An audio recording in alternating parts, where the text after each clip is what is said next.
오늘의 주요 뉴스입니다. 국방부가 북한 어선 구조 활동 당시 일본 초계기가 저공 비행한 모습이 담긴 4분짜리 영상을 공개했습니다.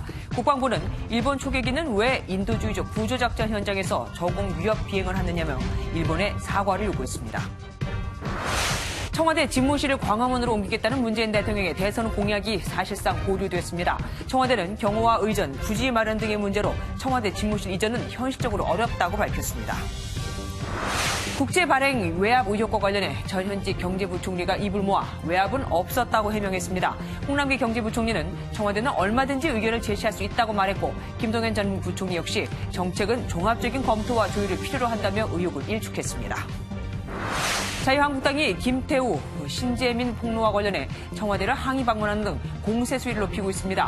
한국당은 긴급 의원총회를 열고 임종석 비서실장, 조국 민정수석 등 청와대 인사와 정부 부처 기관장 등도 추가 고발하기로 결정했습니다.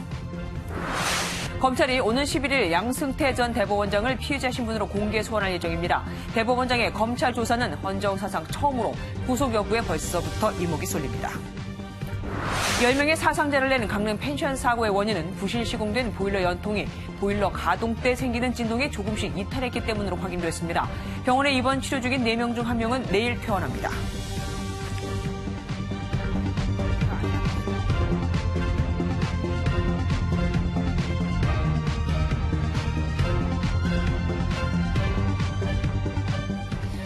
한일 간 갈등이 깊어지는 해상 초계기 레이더 사건과 관련해 국방부가 일본 측 주장을 반박하는 영상을 공개했습니다.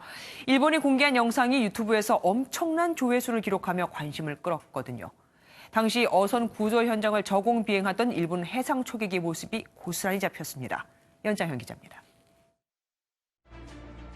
국방부가 오늘 일본과 갈등을 빚고 있는 초계기 저공 비행 관련 영상을 공개했습니다.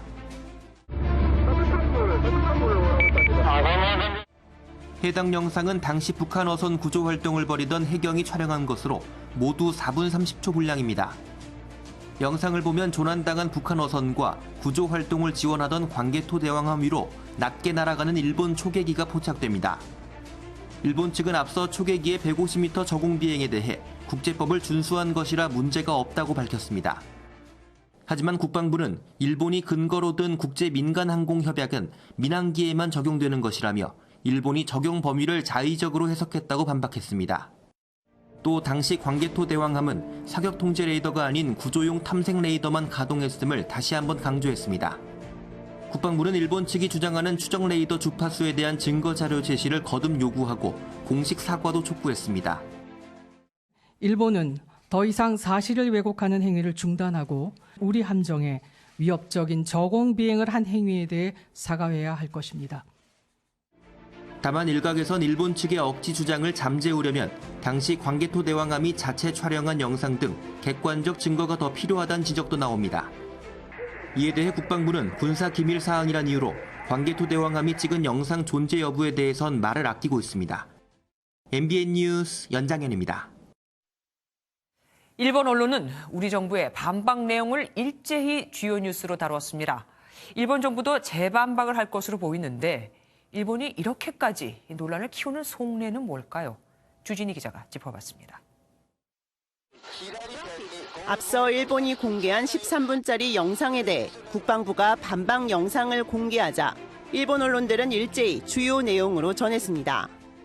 韓国軍による自衛隊機へのレーダー照射問題で韓国側が先ほど反論の動画を公開し 특히 새로 공개한 영상에서 일본의 초계기가 저공 비행하는 모습은 10초뿐이었다고 지적하면서 한국 측이 사죄를 요구했다고도 전했습니다.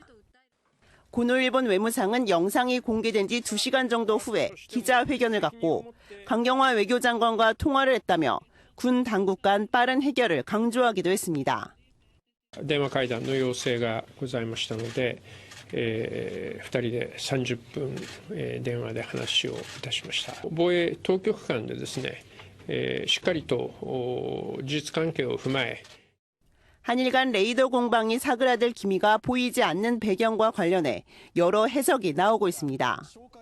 우선 강한 군대와 보통 국가를 내걸고 개헌을 추진하고 있는 아베 정권의 의도가 강하게 작용했을 수 있습니다. 国の未来そして国の理想を語るものでもあります。この国の未来像について議論を深めるべき時に来ていると思います。 뿐만 아니라 일본 초계기와 우리 광개토 대왕함이 부딪힌 곳이 독도 근처인 만큼 독도를 분쟁화하기 위한 의도도 있다고 전문가들은 분석합니다. MBN 뉴스 주유진입니다. 청와대가 이르면 다음 주 비서실장 등 주요 참모 서너 명을 교체할 예정입니다. 임종석 비서실장 후임으로는 노영민 주중대사가 가장 유력한데 대통령의 결단만 남은 것으로 전해졌습니다. 황재헌 기자입니다. 임종석 대통령 비서실장이 이르면 다음 주 교체될 것으로 알려졌습니다. 청와대 관계자는 비서실장 후보자 검증 작업이 한창 진행 중이라고 말하며 일찍 끝나면 다음 주 후반 발표될 수 있다고 밝혔습니다. 청와대는 후보자를 3배수까지 줄인 것으로 전해졌습니다.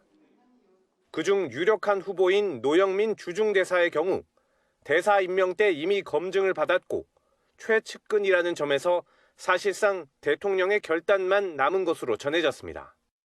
이 밖에 문재인 대선 캠프 인재영입위원장이었던 정동채 전 문화관광부 장관과 역시 대선 캠프 정책 조직의 소장이었던 조윤재 주미대사도 후보에 올랐습니다. 2020년 총선에 출마할 가능성이 큰 한병도 정무수석과 윤영찬 국민소통수석도 교체될 가능성이 큽니다. 새 정무수석 후보로는 강기정 전 의원과 박수현 전 청와대 대변인, 그리고 이철희 더불어민주당 의원이 거론되고 있습니다. 방송기자 출신 김성수 더불어민주당 의원이 국민소통수석 후임자로 유력한 가운데 김의겸 대변인이 내부 승진할 것이라는 분석도 나옵니다. 이번 개편은 문책성이라기보다 청와대의 분위기를 전환해 집권 3년차 국정 운영의 속도를 높이겠다는 문 대통령의 의중이 담긴 것으로 보입니다. MBN 뉴스 황재헌입니다. 청와대 개편이 이루어지면 그 다음으로는 문재인 정부의 3년차 개각이 이루어질 가능성도 있습니다. 내년 총선 출마자를 중심으로 말이죠. 최종락 기자입니다. 문재인 정부 3기 개각은 다음 달 설 연휴 이후로 예상됩니다. 청와대 관계자는 개각은 청와대 개편 후 이뤄질 것으로 보이며 아직 검증 작업이 시작되지는 않은 것 같다고 밝혔습니다. 내년 총선을 앞두고 여의도로 복귀하는 정치인 장관이 교체될 전망입니다. 김부겸 행정안전부 장관, 김영춘 해양수산부 장관, 도종환 문화체육관광부 장관, 김현미 국토교통부 장관이 대상입니다. 정의용 청와대 안보실장과 함께 강경화 외교, 조명균 통일부 장관 등 외교안보팀은 연초 개각에서는 제외될 것으로 알려졌습니다. 임종석 비서실장까지 빠지는 상황에서 무엇보다 2차 북미 정상회담과 김정은 위원장의 답방에 대한 연속성 있는 준비가 필요하다는 관측입니다. 문재인 정부 출범과 함께한 유영민 과학기술통신부 장관과 박상기 법무부 장관도 개각 때마다 교체 가능성이 제기됐습니다. 문 대통령의 3기 개각은 내년 총선을 위한 준비 작업과 집권 3년차 성과를 내기 위한 실용적 개각이 될 전망입니다. MBN 뉴스 최종락입니다. 문재인 대통령은 대선 공약으로 광화문에 청와대 집무실을 옮겨 광화문 시대를 열겠다고 했었죠. 하지만 집무실 이전은 사실상 어렵다고 결론을 내렸습니다. 김도현 기자입니다. 문재인 대통령은 대선 후보 시절 청와대 집무실을 광화문에 있는 정부 서울청사로 옮기겠다고 약속했습니다. 세월호 참사 당일 청와대 집무실이 아닌 관저에서 업무를 봤다는 박근혜 전 대통령을 겨냥한 공약이었습니다. 국민 대통령 시대에 대통령이 있을 곳은 구중궁궐이 아니라 광화문 청사입니다. 대통령 집무 청사를 광화문으로 옮기겠습니다. 대선 이후 청와대는 광화문 대통령 시대위원회를 구성해 집무실 이전 여부를 검토했지만 사실상 불가능하다는 결론을 내렸습니다. 광화문 청사로 이전할 경우에 청와대 영빈관, 본관, 헬기장 등 집무실 이외 주요 기능 대체 부지를 광화문 인근에서 찾을 수 없다는 결론을 내렸습니다. 서울시는 광화문 앞 도로를 없애고 광장으로 조성할 계획인데 이럴 경우 대통령 경호도 큰 걸림돌입니다. 대통령의 근무 공간 100m 안에는 시민들의 시위가 금지된 만큼 애써 만든 광장에 사람들이 올 수 없는 상황이 발생할 수 있기 때문입니다. 유 자문위원은 광화문 집무실을 포기하는 대신 광화문과 북악산을 연결하도록 청와대 개방을 늘리고 대통령 관저도 옮기는 방안을 제시했습니다. MBN 뉴스 김도형입니다. 어제 극단적인 선택을 했던 신재민 전 기획재정부 사무관은 현재 병원에 입원해 있습니다. 그와 함께 야학을 했던 대학 동문들은 소모적인 논쟁을 멈추고 신 전 사무관의 의견에 귀를 기울여달라며 호소문을 냈습니다. 이현재 기자입니다. 신재민 전 사무관이 입원해 있는 분당 서울대병원입니다. 유서까지 쓰고 극단적 선택을 시도했던 신 전 사무관은 서울 보라매 병원에 입원했다가 가족들의 요청에 따라 병원을 옮겼습니다. 저도 몰라요. 어디 입원했는지. 입원한 것만 알고 있어요. 저도 그렇게 통보를 받았어요. 신 전 사무관은 목 부위에 찰과상을 입은 것 외에는 대체로 양호한 상태지만 안정이 필요해 당분간 입원을 유지할 것으로 알려졌습니다. 신 전 사무관의 가족은 면회를 일체 거부하고 병원의 사생활 보호까지 요청했습니다. 이런 가운데 신 전 사무관의 대학 친구들은 소모적 논쟁을 멈추고 그의 입장을 헤아려 달라며 호소문을 발표했습니다. 이들은 신 전 사무관의 주장을 옹호하려는 것은 아니다라면서도 신 전 사무관의 의견에 정부가 귀를 기울여 달라고 부탁했습니다. 또 신 전 사무관이 뉴라이트였다, 국가 기밀로 사익 추구 활동을 했다는 등의 가짜 뉴스를 멈춰달라고도 덧붙였습니다. 가족들의 사과문도 공개됐습니다. 신 전 사무관의 부모는 아들이 옳은 일이라고 생각해 용기를 낸 일이 너무 커져 스트레스를 견디지 못한 것 같다며 너그럽게 이해해주기를 부탁드린다고 밝혔습니다. MBN 뉴스 이현재입니다. 신재민 전 사무관의 폭로, 쟁점은 크게 세 가지입니다. 첫 번째, 지난 2017년 11월 기재부가 세수가 충분했는데도 나라 빚인 국채를 4조 원가량 추가 발행하려 했다는 거죠. 사실이고 결과적으로 취소됐지만 발행 의도와 의사결정 과정이 문제가 되는 겁니다. 신 전 사무관은 문재인 정부가 박근혜 정부 마지막 해에 국가 부채 비율을 높게 유지하려고 했다고 보고 있습니다. 그래야 상대적으로 문재인 정부의 부담이 줄어들 테니까요. 하지만 기재부는 청와대 압력은 없었고 설사 적자 국채를 발행했어도 채무 비율엔 큰 영향이 없었을 것이라고 맞서고 있습니다. 두 번째는 국채, 나라 빚을 조기 상환하려다가 취소한 겁니다. 신 전 사무관은 전례 없는 하루 전 취소 결정으로 채권 시장에 혼란을 줬다고 하지만 기재부는 국채 추가 발행 협의 과정에서 나온 결정이었다고 해명을 하고 있습니다. 세 번째는 청와대가 KTNG 사장 인사에 개입했다며 당시 문건까지 공개한 건데 정부는 정상적인 업무의 일환이다. 게다가 결과적으로 사장은 바뀌지도 않았다고 반박을 하고 있습니다. 당시 그리고 현재 부총리도 해명을 내놨습니다. 신동규 기자입니다. 홍남기 부총리는 일단 신재민 전 사무관의 쾌유를 빌면서 의사결정 과정에 소위 말하는 압력은 없었다고 밝혔습니다. 실제로 팩트에 있어서는 무슨 외압이라든가 압력 이런 건 없습니다. 여러 변수를 고려해 정책을 조율하는 과정에서 청와대가 의견을 제시하는 건 당연하다고 설명했습니다. 기획재정부하고 청와대하고 의견이 같을 수도 있고 다른 분야도 있을 수 있고. 이미 공직을 떠난 김동연 전 경제부총리도 퇴임 후 처음으로 SNS를 통해 입장을 밝혔습니다.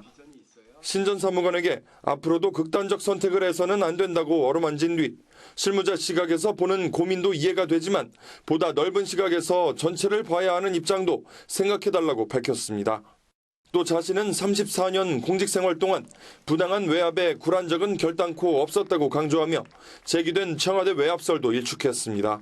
MBN 뉴스 신동규입니다. 청와대의 민간인 사찰 의혹을 폭로한 김태우 수사관이 검찰의 집중 조명을 받고 있습니다. 우선 민간인 사찰 의혹과 관련해서는 동부지검에서, 또한 본인이 고소를 당한 공무상 비밀 누설 혐의와 관련해서는 수원지검으로부터 압수수색을 당했습니다. 송기준 기자입니다. 청와대의 민간인 사찰 의혹을 폭로한 김태우 수사관이 이틀째 서울 동부지검에 소환됐습니다. 어젯밤 귀가한 지 11시간 만에 다시 소환한 겁니다. 김 수사관의 공무상 비밀누설 혐의와 관련한 청와대 고발 사건 수사도 속도를 내고 있습니다. 수원지검은 지난달 31일 김 수사관의 서울중앙지검 사무실과 대검찰청 감찰본부를 압수수색해 김 수사관이 작성한 문건과 컴퓨터 하드디스크, 그리고 디지털 포렌식 자료를 확보했습니다. 이미 청와대 행정관 2명이 고발 대리인 신분으로 조사를 받은 만큼 김 수사관 소환도 조만간 이뤄질 것으로 보입니다. 환경부 블랙리스트 의혹과 관련해서도 검찰은 김정주 환경산업기술원 전 본부장을 참고인 신분으로 소환했습니다. 김 전 본부장은 자신을 피해자로 지칭했지만 지난 총선에서 새누리당 비례대표 후보인 사실이 밝혀져 논란이 일었습니다. 문재인 정부의 블랙리스트 명단에 오르면 도저히 사퇴하지 않고는 견딜 수 없는 상황과 환경을 만들어서 괴롭혔고, 검찰 수사가 속도를 내는 가운데 그 의혹도 온전히 규명될지 관심이 쏠리고 있습니다. MBN 뉴스 송기준입니다. 신재민 전 사무관이 극단적인 선택을 시도하기 전까지 신 전 사무관을 비하하고 비난했던 더불어민주당이 좀 바뀌었습니다. 전 정부와 관련된 폭로를 했던 인물들은 의인이라고 칭하더니 왜 신 전 사무관에 대해서는 일제히 비난을 하냐 하는 여론 때문인 듯합니다.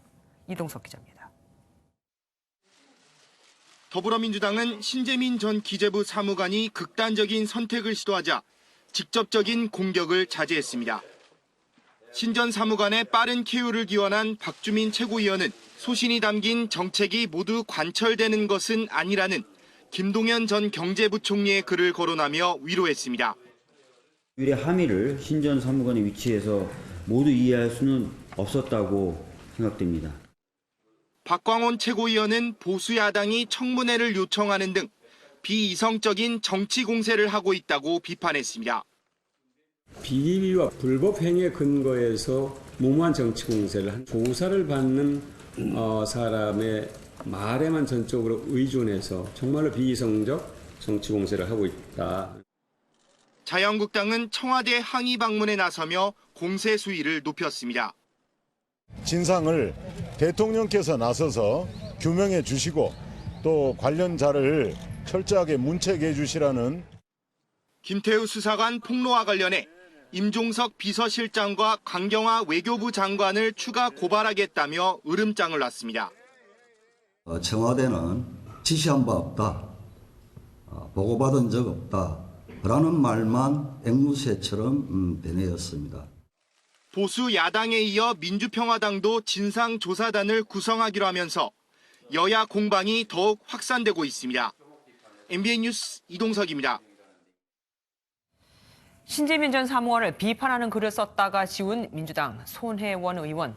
그런데 이 글을 지운 변을 올렸다가 이것마저 논란이 되고 있습니다. 지난번 선동열 감독건에 이어 구설이 끊이질 않자 18원 후원금 인증 사진이 쏟아지고 있습니다.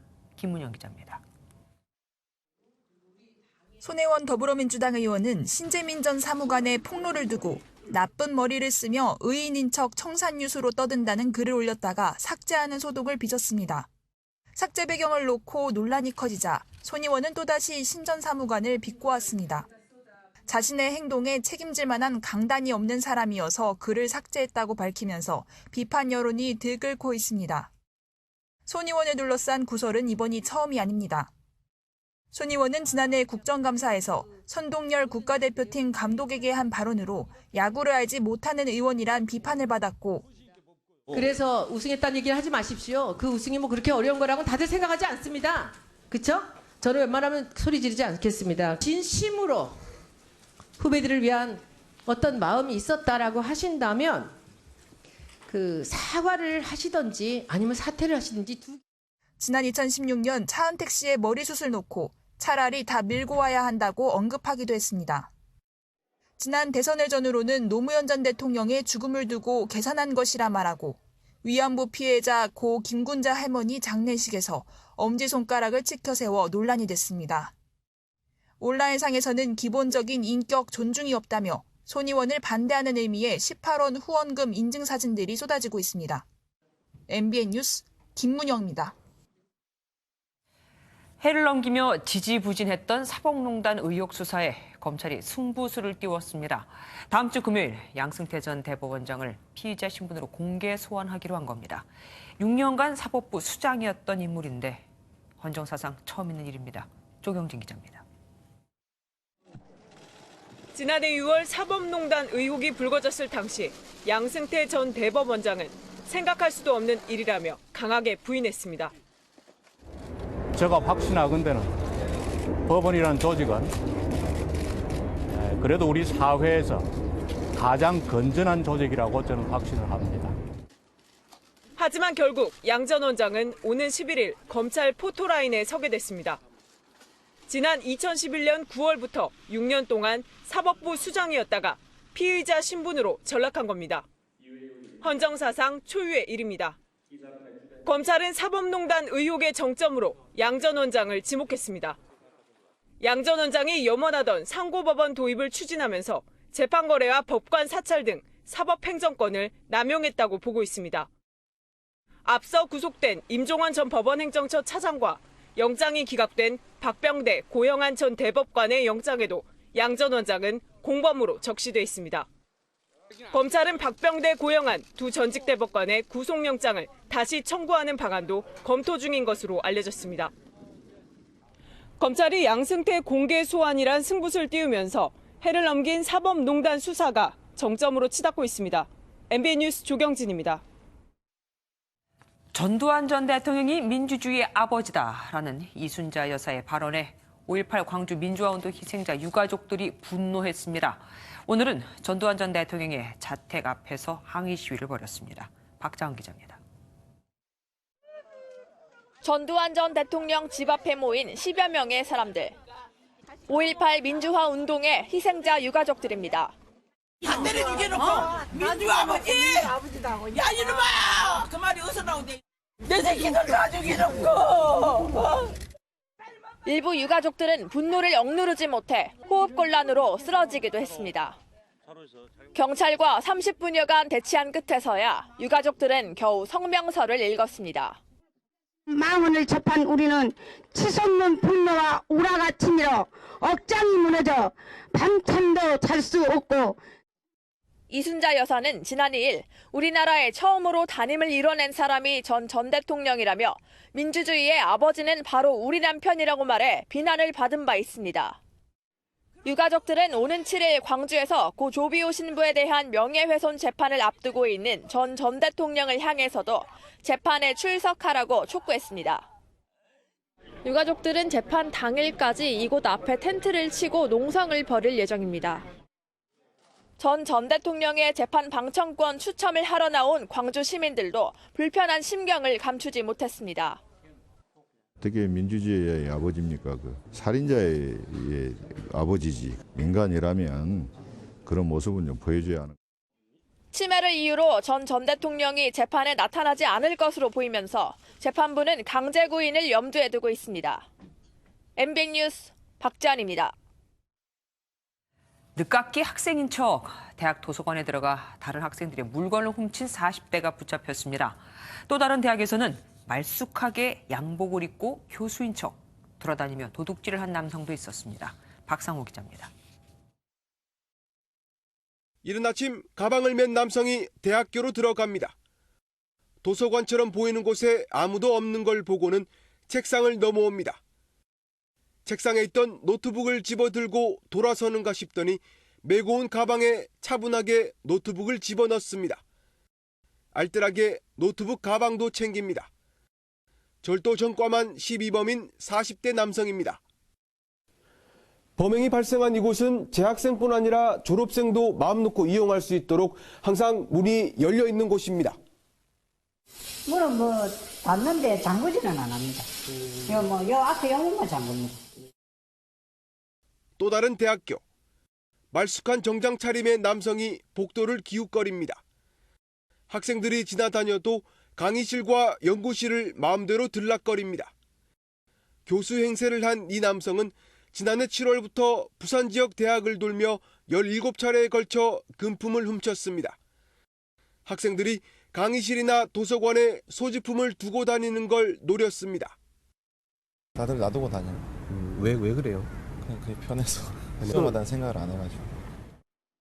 외부인 통제가 쉽지 않은 대학 캠퍼스가 절도범들의 범행 표적이 되고 있습니다. MBN 뉴스 박상호입니다. 캠핑카로 개조한 버스를 타고 나들이에 나선 일가족 5명이 일산화탄소에 중독됐습니다. 추운 날씨에 돌린 발전기가 화근이 된 겁니다. 합법적으로 승인을 받은 차였지만 운전석 창문 외엔 별도의 환기 시설도 없었습니다. 정치훈 기자입니다. 휴게소에 세워진 대형 버스 한 대. 내부는 살림살이를 갖춘 캠핑카로 개조됐습니다. 아침 7시쯤 이곳에서 잠을 자던 일가족 5명이 어지럼증을 호소해 병원으로 옮겨졌습니다. 4명은 의식을 회복했지만 1명은 중태에 빠져 고압 산소 치료를 받고 있습니다. 경찰은 화물칸에 실린 낡은 발전기를 지목했습니다. 전기 온도를 가동하는 발전기에서 발생한 연기가 버스 안으로 흘러들어간 것으로 추정됩니다. 과학수사팀이 버스 문을 닫고 1시간 동안 발전기를 돌려본 결과 내부에 180ppm 수준의 일산화탄소가 측정됐습니다. 창문도 열리지 않은 밀폐된 버스 안에서 잠을 자다 일산화탄소에 중독된 겁니다. 일산화탄소 농도가 800ppm에 이르면 숨질 수 있습니다. 이분들이 21시에 차가 들어왔거든요. 그럼 신고가 아침 7시 넘어서 신고가 들어왔잖아요. 10시간 가까이 안에 있었으니까 계속 누적 안 됐겠습니까? 사고버스는 캠핑카로 형식 변경 승인을 받았지만 운전석 창문 외에 별도 환기 시설이 없었고 가스 감지기도 없었습니다. 최근 캠핑카 일산화탄소 중독 사고가 잇따른 만큼 관련 규정 마련이 필요해 보입니다. MBN 뉴스 정춘우입니다. 지난달 18일 발생한 강릉 펜션 일산화탄소 중독 사고의 직접적인 원인은 보일러와 연통의 이음매를 엉터리로 시공했던 탓으로 드러났습니다. 밖으로 빼는 연통의 높이를 맞추려고 제대로 연결을 하지 않은 겁니다. 그 뒤 검사와 관리까지 다 모두 엉망이었죠. 이혁준 기자입니다. 사고가 난 강릉 펜션의 보일러실입니다. 보일러의 배기구와 연통이 어긋나 있습니다. 사고 원인은 연통을 엉망으로 시공한 탓이었습니다. 연통이 밖으로 나가는 높이에 맞추려고 연통을 멋대로 잘라 보일러에 연결했습니다. 이 높이를 제대로 생각하지 않고 보일러를 달고 연도를 설치를 하다 보니까 이 높이가 안 맞은 거죠. 이 과정에서 보일러 배기구에 맞물리게 돼 있는 연통의 홈이 사라졌고 배기구 내 고무링은 끊어져 버렸습니다. 이음매 바깥 부분은 법으로 정한 내열 실리콘 처리도 하지 않았습니다. 보일러 운전 시 발생된 진동에 의하여 점진적으로 연통이 이탈되었으며 언제 보일러와 연통이 어긋났는지는 끝내 알 수 없었습니다. 경찰은 보일러 설치업체 대표와 무자격 보일러 시공자에 대해 구속영장을 신청했습니다. 검사를 제대로 하지 않은 가스안전공사 관계자와 펜션 운영자 등 7명은 입건했습니다. 문제는 이 같은 무등록 건설업자와 무자격 시공업자에 대한 단속을 누가 해야 하는지 수사한 경찰조차 모르고 있다는 점입니다. 하나부터 10까지 총체적인 부실이 꽃다운 학생 3명을 죽음으로 내몰았습니다. MBN 뉴스 이혁준입니다. 강릉과 원주에서 치료를 받고 있는 학생 4명은 빠르게 회복하고 있습니다. 이젠 휠체어도 탈 수 있을 정도가 됐거든요. 학생 1명은 내일 퇴원할 예정입니다. 정설민 기자입니다. 강릉과 원주에서 치료를 받고 있는 학생은 모두 4명입니다. 강릉 아산병원에 있는 2명 중 1명은 내일 퇴원합니다. 지난달 21일 1명, 24일 2명이 퇴원한 데 이어 12일 만입니다. 이 학생은 혼자서 걷고 식사를 할 수 있을 정도로 상태가 호전됐습니다. 나머지 학생도 재활 치료를 마치고 이르면 다음 주 퇴원할 수 있을 것으로 보입니다. 일단 다음 주 한 목요일쯤에 또 검사가 있으니까요. 검사를 또 하고 그 결과에 따라서 그다음 판단할 예정입니다. 상태가 위중했던 원주 기독병원의 학생 2명도 빠르게 회복하고 있습니다.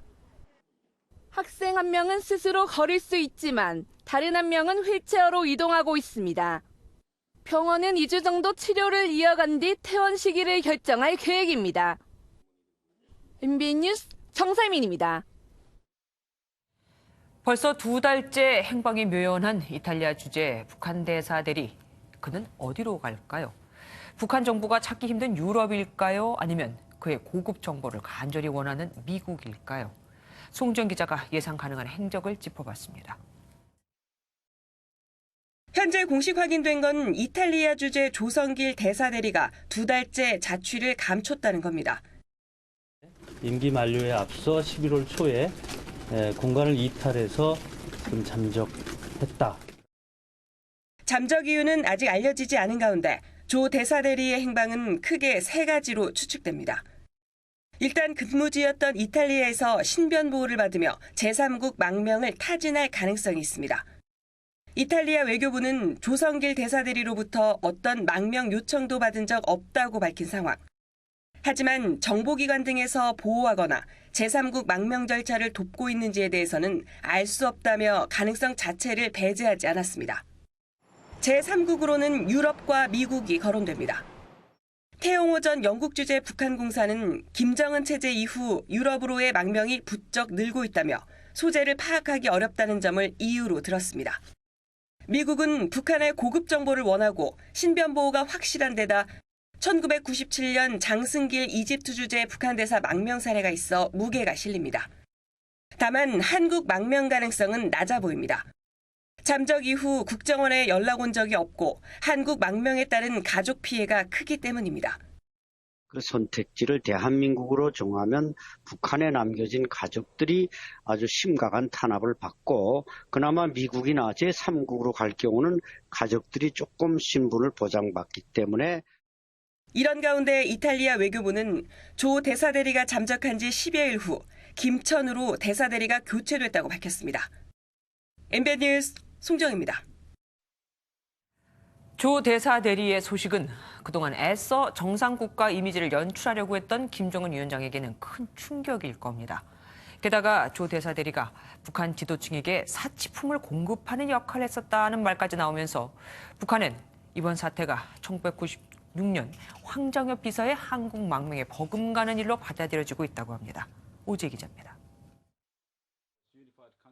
2016년 태영호 전 영국 주재 북한 공사의 망명 후폭풍은 강력했습니다. 김 위원장의 형인 김정철을 밀착 수행한 인물로 한국으로 망명했다는 점에서 북한에 미치는 충격은 컸습니다. 당시 현학봉 대사는 본국으로 소환됐고 외무성 궁서궁 부상은 유럽 지역 대사관 관리부실의 책임을 지고 숙청된 것으로 알려졌습니다. 이번 조 대사 대리 망명건은 첫 대사급 망명 시도라는 점에서 태정 공사 때보다 더 큰 파장이 예상됩니다. 대북 소식통에 따르면 이미 현지에 북한의 조직 지도부 등이 급파됐고 조 대사 대리와 친분이 있는 외무성, 국제부 인사들에 대한 조사가 진행 중입니다. 연쇄 탈북 우려에 북중 접경 지역 감시도 강화됐습니다. 물론 북한 입장에선 조 대사 대리가 공개 활동을 자제하고 북한 정권을 비판하지 않는 한 이번 사건을 부각시키지 않을 수도 있습니다. 충격이 있을 것으로 분석하고 내부적으로는 상당히 심도 깊게 조사도 하고 통제도 하겠지만 대외적으로는 조용하게 처리하는 쪽으로 갈 가능성이 높다 이렇게 봅니다. 하지만 이번 망명건을 계기로 김 위원장의 공포 정치가 부활할 가능성도 제기됩니다. 숙부인 장성택을 처형했던 것 같은 이른바 피해 숙청은 아니더라도 외교라인 전반에 대한 대대적인 문책성 물갈이가 진행될 수도 있습니다. MBN 뉴스 오지혜입니다. 트럼프 미국 대통령이 북한 비핵화 협상은 서두를 게 없다고 말할 때마다 그 근거로 제시한 게 핵실험과 미사일 시험 발사를 하지 않고 있다는 거였습니다. 그런데 북한이 미사일 시험 발사를 하지 않고도 개발에 필요한 핵심 기술을 은밀히 진행할 수 있다. 그리고 실제로 그렇게 하고 있다는 주장이 나왔습니다. 박통일 기자입니다. 북한 황해북도 황주군 삭간몰 일대 위성 사진입니다. 지난해 말 미 국제전략문제연구소 CSIS는 해당 사진을 근거로 북한 당국이 공개하지 않은 미사일 기지 13곳을 확인했다고 밝혔습니다. 뒤이어 미 CNN 방송은 북한 영조동 일대 위성 사진을 공개하며 북한이 미사일 기지 활동을 계속 진행 중이라고 주장했습니다. Clear evidence that North Korea continues to build up their long-range missile capabilities, even as the two sides. 북한이 핵과 미사일 개발 활동을 외부에서 감지하기 어렵게 진행하고 있다는 전문가들의 진단은 계속되고 있습니다. CSIS 이언 윌리엄스 미사일 부국장은 현재 북한 미사일들이 기지 안에 보관돼 있고 연료 충전과 유지 보수 등의 작업이 이루어지고 있다고 말했습니다. 또 부품 실험, 대기권 재진입 기술 시험 등은 은밀히 진행하면서 미사일 성능 개량이 가능하다고 덧붙였습니다. 앞서 영미 전문기관은 북한이 핵물질을 계속 생산 중이며 내년까지는 핵탄두를 100개까지 보유할 수 있다는 전망도 내놨습니다.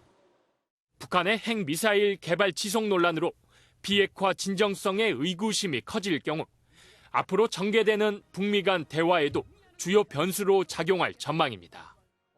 MBN 뉴스 박통일입니다.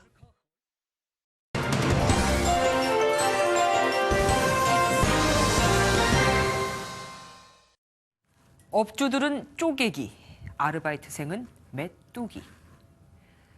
정부의 주휴수당 제도가 시행되자 업주와 아르바이트생 양쪽에서 한숨이 터져나오고 있습니다.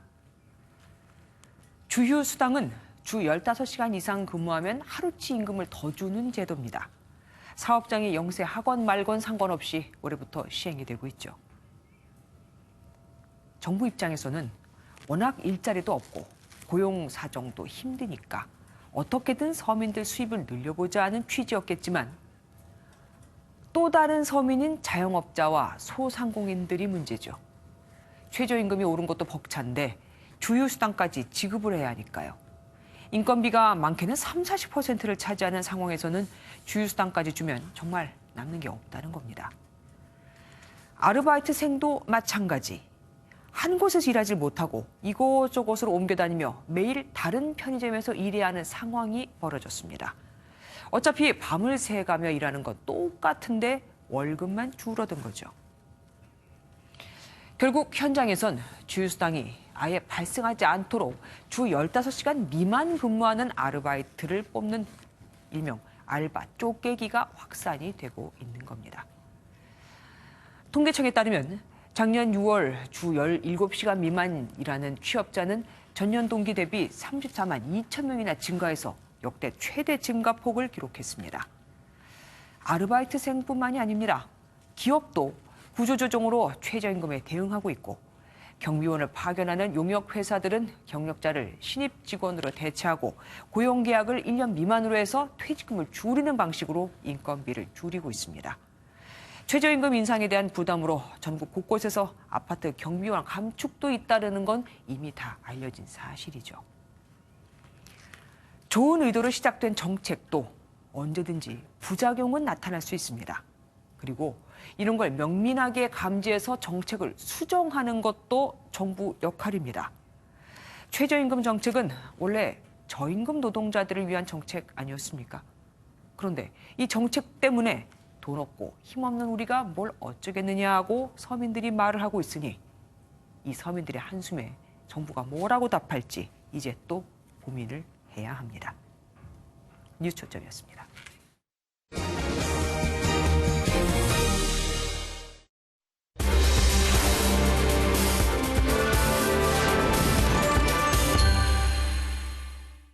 새해 재테크는 어떻게 해야 할까요? MBN과 충북대 빅데이터 연구센터가 지난 한 달간 뉴스와 SNS를 분석해 봤더니 부동산은 불안, 주식은 혼동, 예금과 적금은 그나마 긍정적인 연관어가 꽤 많이 나왔습니다. 엄혜림 기자입니다. 우리나라 국민들은 여전히 부동산에 가장 관심이 많았습니다. 하지만 투기, 억제 정책 하락 등 부정적인 단어가 함께 검색된 걸 확인할 수 있죠.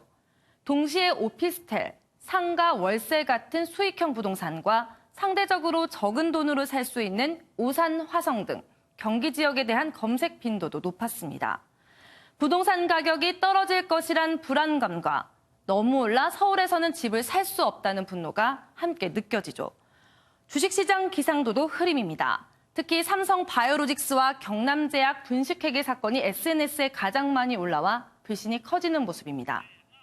국민들이 전반적으로 경제에 대해서 불안해한다라고 하는 게 가장 큰 키워드 중에, 그로 인해서 재테크를 할 때 적은 돈을 가지고 비관적인 전망이 주를 이루면서 상대적으로 예금과 적금에 대한 관심이 갈수록 높아져 소소하지만 확실한 행복, 소확 행족들이 늘어나고 있다는 걸 알 수 있습니다. MBN 뉴스 엄혜림입니다. 그렇다면 이 작지만 확실한 행복을 얻기 위해서 어디에 투자를 해야 할까요? 돈의 흐름에 민감한 10명의 자산관리 담당자에게 물었더니 올해는 짧게 치고 빠지는 전략이 필요하다고 합니다. 차민아 기자가 들어봤습니다. 국내 5대 은행과 5대 증권사 자산관리 전문가가 예상하는 기대 수익률입니다. 지난해만 해도 8%를 넘나들었지만 올해는 평균 5% 안팎, 정기예금 금리의 2~3배 수준입니다. 10명의 전문가가 한 목소리로 추천하는 올해의 투자는 위험을 피하고 돈을 지키는 전략입니다. 먼저 투자금 중에 절반 이상은 안전한 채권에 묻어둔다는데 별다른 이견이 없습니다. 선진국 채권과 우량 회사채 등으로 만기 역시 6개월 이내로 짧게 가져가라는 조언입니다. 자산을 다양하게 까는 것보다는 안정성, 그다음에 기간이 길지 않은 중위험, 중수익, 그다음에 1년 이내 단기 상품 위주로. 투자 기회가 왔을 때를 대비해 현금도 20~30%는 들고 있는 게 좋습니다. 이때 오르는 금리를 주기적으로 반영하는 예금에 가입하면 단 0.1%라도 더 챙길 수 있습니다. 나머지로 크게 위험하지 않으면서도 조금 더 높은 수익률을 기대한다면 주가연계증권 ELS나 베트남 펀드가 많은 추천을 받았습니다. 이제 미국 금리 인상이 지연되면서 그 자금들이 이머징 쪽으로 일부 유입이 될 거라 보고 있어서 중국이나 베트남 쪽 투자를 하시는 것도 하나의 방법. 증시의 바닥은 알 수 없지만 코스피가 2000선까지 밀린 만큼 저가 매수의 기회로 삼는 것도 역발상의 투자 방법입니다. MBN 뉴스 차민아입니다.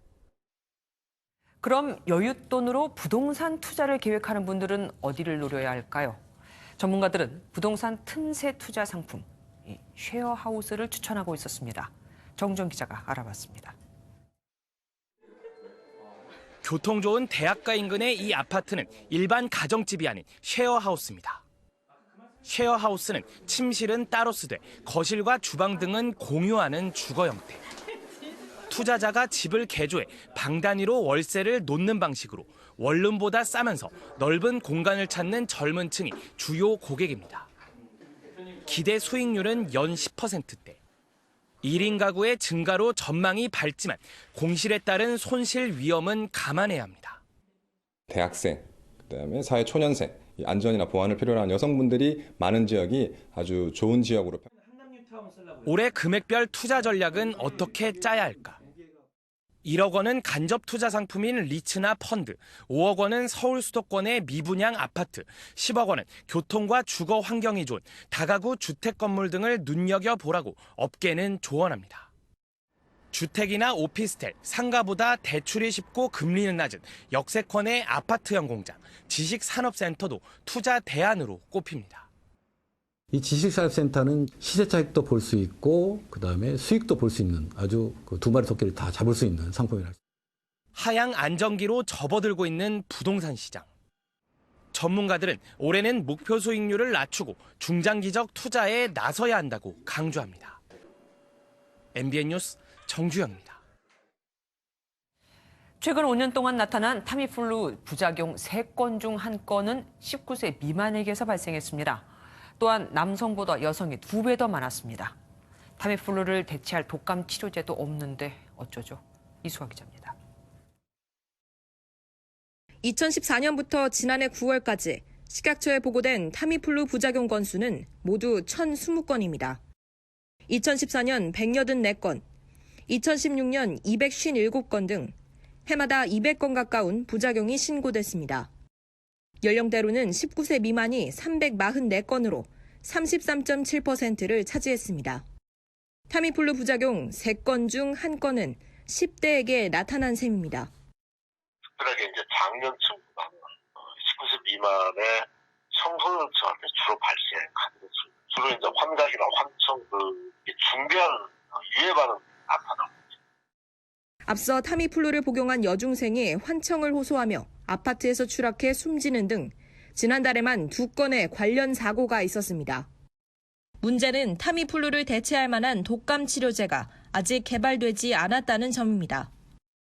H1N1으로 그때 입원했던 환자들 중에서 한 1 내지 3% 정도가 사망하는 상당한 리스크를 가진 질병인데 이 약을 쓰지 않으면 이런 입원율도 올라가고 이른바 타미플루 포비아가 확산하는 가운데 보건당국의 적극적인 약물 관리 대책이 필요하다는 목소리가 나옵니다. MBN 뉴스 이수아입니다.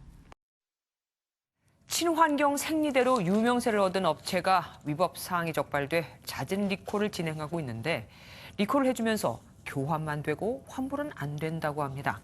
진짜 소비자에게 미안하다면 이러면 안 되죠. 홍주환 기자입니다. 친환경 소재 생리대를 판매한다는 한 업체에서 제품을 구입한 김모 씨. 하지만 해당 업체가 안전성을 확인받지 않은 원료를 사용하는 등 법 위반 사실이 드러났고 결국 업체는 잦은 리콜을 결정했습니다. 구입 양이 많은 상황이어서 저는 이제 환불을 원했거든요. 처음에는 이제 환불 신청을 했어요. 기다리고 있다가 그쪽에서 교환 처리를 해주겠다 일방적으로. 이외에도 이미 신뢰가 깨진 업체의 상품을 더는 사용하고 싶지 않다며 리콜 시 환불을 원하는 소비자만 수천 명으로 추정되는 상황. 문제는 이런 소비자들의 의사가 리콜 과정에 전혀 반영되지 않는다는 겁니다. 잦은 리콜일 경우 업체는 중앙행정기관에 시정계획서를 제출하며 리콜 이행 방법을 알아서 선택할 수 있고 중앙행정기관이 여기에 관여할 수 있는 관련 규정도 없습니다. 방법은 이제 업체가 이제 자율적으로 이미지를 고려했을 때 대기업들은 이제 환불도 좀 적극적으로 해주고 있긴 하고요. 또 영세하다 보니까 그렇게까지 하다 보면 본인들 말로는 망한다 약간 이렇게. 사후적으로 소비자들이 교환이나 환불에 있어서 충분하게 소비자가 선택할 수 있도록 그런 여지를 두고 하는 것이 제도를 시행하는 취지에 좀 맞다고 할 수 있습니다. 매년 발생하는 잦은 리콜만 500여 건. 업체와 소비자 간 분쟁을 줄이기 위해서라도 제도 개선이 필요하다는 지적이 나옵니다. MBN 뉴스 홍주환입니다.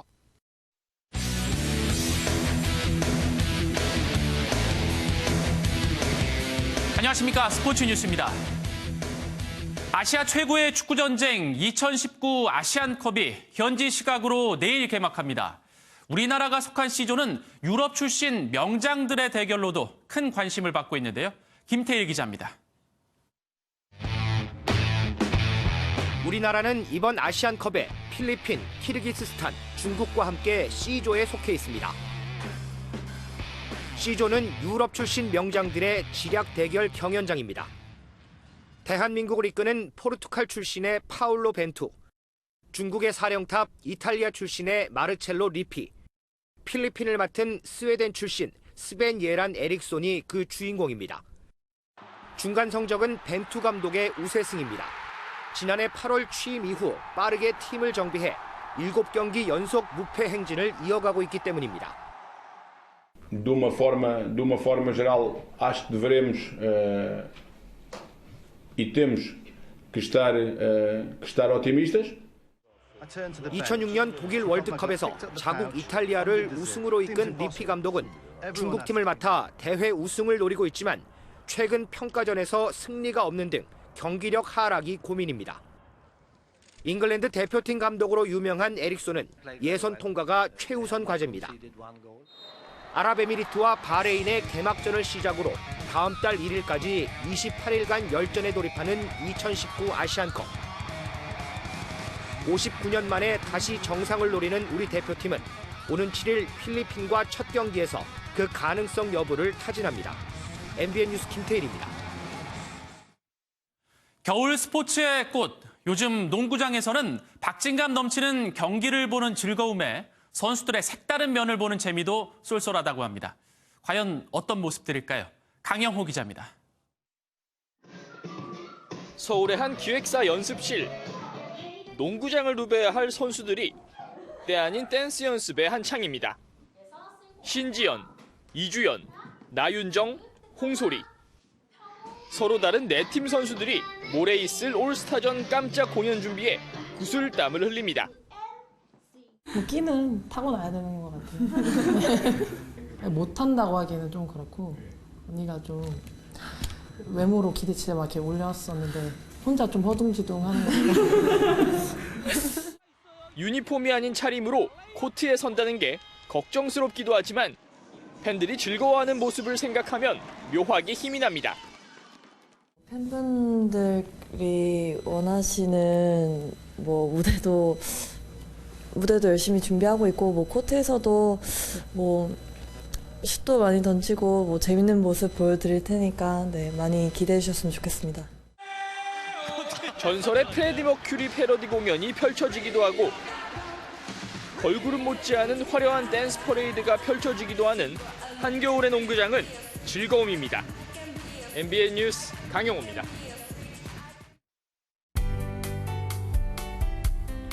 추위가 누그러지니 미세먼지가 문제입니다. 밤부터 국외 미세먼지가 유입되며 주말인 내일은 오늘보다 공기질이 더 나빠지겠습니다.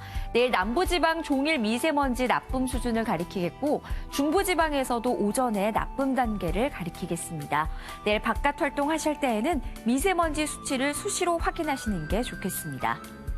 주말 동안 큰 추위는 없습니다. 내일과 모레 서울의 아침 최저기온은 영하 7도를 가리키겠고 한낮에도 종일 영상권을 유지하면서 평년 이맘때 겨울 날씨를 보이겠습니다. 대기가 무척 건조합니다. 강원 동해안에는 23일째 건조특보가 발효 중이고요. 서해안을 제외한 대부분 지방의 실효습도는 40% 이하를 보이면서 화재 위험도가 매우 높습니다. 강원 동해안은 특히 내일까지 바람이 강하게 불면서 작은 화재가 큰 불로 이어질 수 있어서 주의가 필요하겠습니다. 내일 중부지방 낮 기온 대부분 영상권을 가리키겠습니다. 남부지방 광주의 한낮 기온 7도, 대구는 6도가 예상됩니다. 동해안 주말까지 강풍에 유의하시기 바랍니다. 예보 기간 동안 고기압의 영향으로 맑은 날씨가 이어지겠습니다. 날씨였습니다. 뉴스팔이 선정한 이 한 장의 사진입니다. 경북 예천군의회 의장과 부의장이 머리를 푹 숙여 사과를 하고 있습니다. 잊을만 하면 등장하는 정치인들의 사과 모습. 이번엔 부의장 때문이었습니다. 지난 연말 수천만 원을 들여 미국과 캐나다 연수를 갔는데 그곳에서 술에 취해 현지 가이드를 주먹으로 때렸거든요. 또 동료 의원은 여자 있는 술집에 데려가 달라고 조르고 호텔 방에선 문을 열어놓고 시끄럽게 술을 마시다가 경찰까지 출동을 했습니다. 국민 혈세로 외유 가서 사고치고 추태 부리는 낯 부끄러운 모습. 이제는 좀 사라질 때도 되지 않았나요? 뉴스파 여기서 마치겠습니다. 함께해 주신 여러분 고맙습니다.